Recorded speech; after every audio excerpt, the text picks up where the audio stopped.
സുഹൃത്തുക്കളെ, ഇന്ന് നമ്മുടെ ലൈറ്റ്നിങ് തിരിച്ചു പോവുകയാണ്. ഇതിനെ കൊടുത്തേച്ചിനി നമുക്ക് പവർ ബൂസ്റ്റിലോട്ട് മാറാം എന്ന് വിചാരിക്കുന്നു.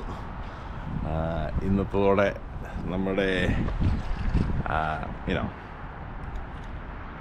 കഴിഞ്ഞ 2 മാസമായി നമ്മുടെ കൂടെ ഉണ്ടായിരുന്ന സന്തത സഹചാരിയാണ്. ഇന്ന് ഇവൻ തിരിച്ചു പോവുകയാണ്. അവൻ്റെ ഫ്രണ്ടിലെ ഈ ഫ്രങ്ക് എന്ന് പറഞ്ഞ സാധനം നിങ്ങളാരും കണ്ടില്ലെന്ന് പറയുന്നത്. ഫ്രങ്ക് ഒരു സംഭവമാണ്.